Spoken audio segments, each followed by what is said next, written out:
أعوذ بالله من الشيطان الرجيم بسم الله الرحمن الرحيم رب اشرح لي صدري ويسر لي أمري واحلل عقدة من لساني يفقهوا قولي۔ محترم سامعین و ناظرین، درس قرآن حکیم کے سلسلے میں آج سورہ صاد لے کر آپ کی خدمت میں حاضر ہے۔ سورہ صف کے اختتام کے بعد قرآن مجید کا جو ترتیب ہے اس کے بعد سورہ صاد کا ذکر ہے۔ آج آپ کو بتا دیں گے سورہ صاد کو سورہ صاد کے نام سے کیوں یاد کیا جاتا ہے۔ سورہ صاد یہ مکی سورتوں میں سے ایک سورت ہے۔ اس سورت کے 88 آیتیں ہیں اور 5 رکوعات پر مشتمل ہے۔ نام صاد اس لیے رکھا گیا کہ اس سورت کا آغاز اسی حرف سے ہوتا ہے، اسی لیے اس کا نام سورہ صاد رکھا گیا ہے، جو کہ یہ حروف مقطعات میں سے ہے۔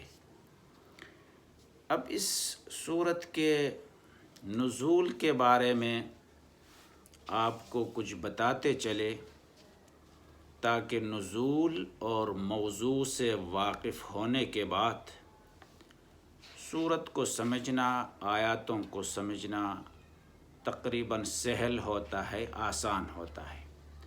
تو آئیے اس کے نزول کے بارے میں آپ کو بتاتے ہیں۔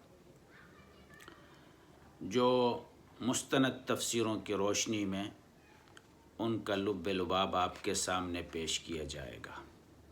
اس سورت کی ابتدائی آیات کا پس منظر یہ ہے کہ ان حضرت صلی اللہ علیہ وسلم کے چچا ابو طالب مسلمان نہ ہونے کے باوجود آپ صلی اللہ علیہ وسلم کی پوری نگہداشت کر رہے تھے۔ جب وہ ایک بیماری میں مبتلا ہوئے ابو طالب، تو قریش کے بڑے بڑے سرداروں نے ایک مجلس مشاورت منعقد کی، جس میں ابو جہل، عاص بن وائل، اسود بن مطلب، اسود بن عبد یاغوس، عتبہ، شیبہ وغیرہ دوسرے رؤساء قریش شریک ہوئے۔ مشورے میں یہ طے ہوا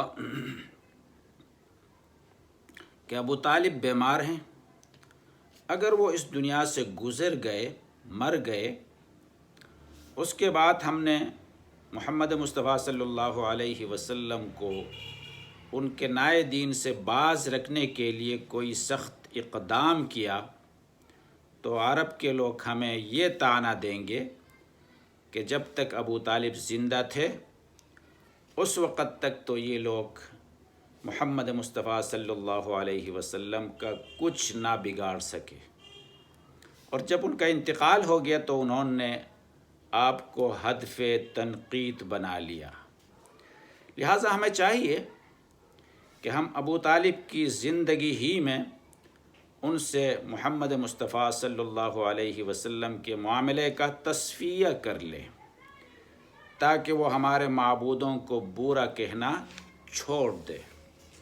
چنانچہ یہ لوگ ابو طالب کے پاس پہنچے اور جا کر ان سے کہا کہ تمہارا بھتیجا ہمارے معبودوں کو برا بھلا کہتا ہے، آپ انصاف سے کام لے کر ان سے کہیے کہ وہ جس خدا کو چاہے عبادت کرے، ہمارا کوئی سروکار نہیں، لیکن ہمارے معبودوں کو کچھ نہ کہے۔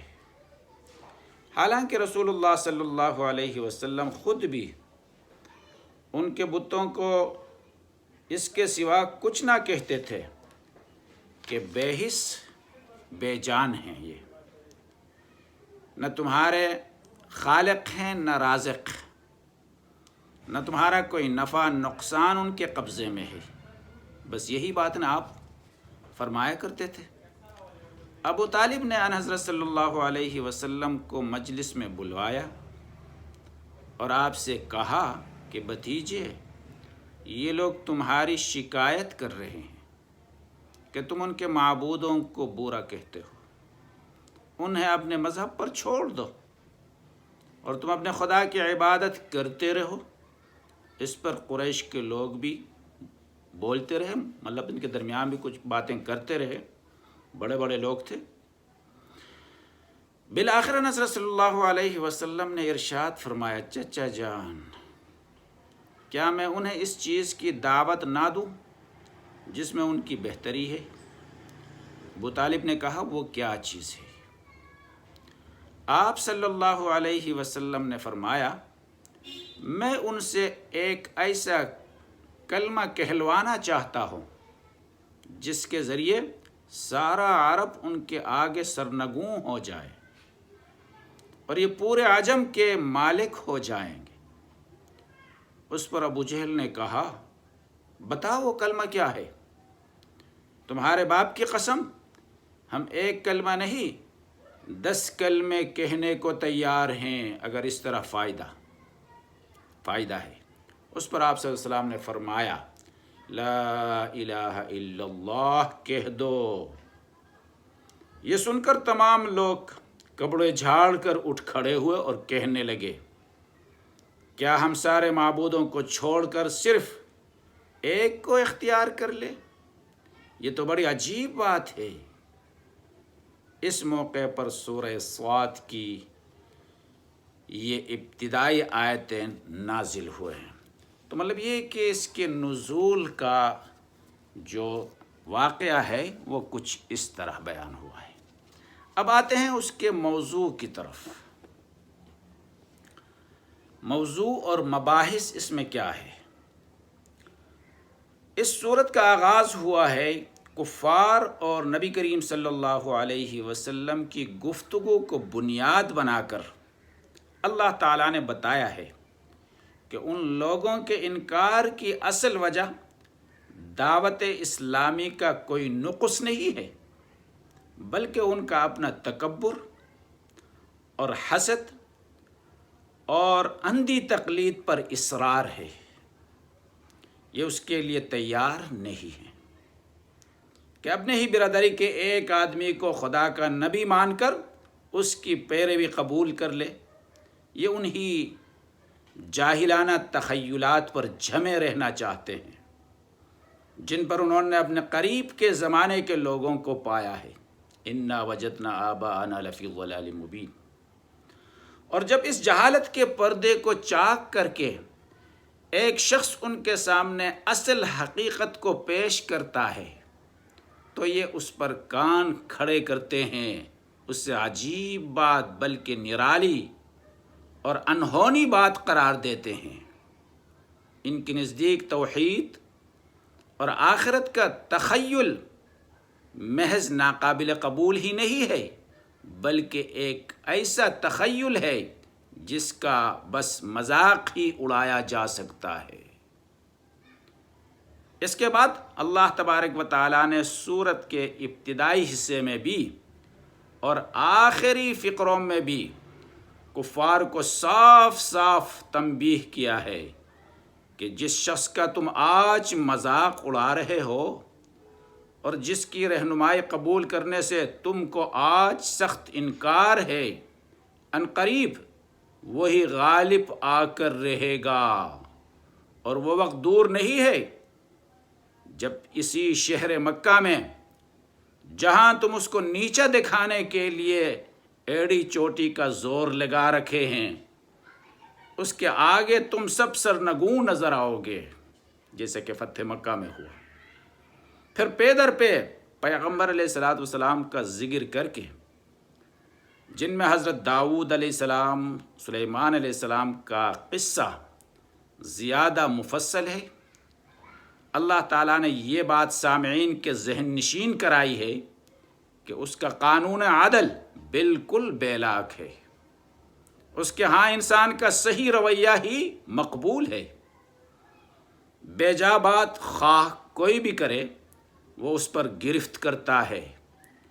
اس کے ہاں وہی لوگ پسند کیے جاتے ہیں جو لغزش پر اصرار نہ کرے، بلکہ اس پر متنبہ ہوتے ہی تائب ہو جائے اور دنیا میں آخرت کی جواب دہی کو یاد رکھتے ہوئے زندگی بسر کرے۔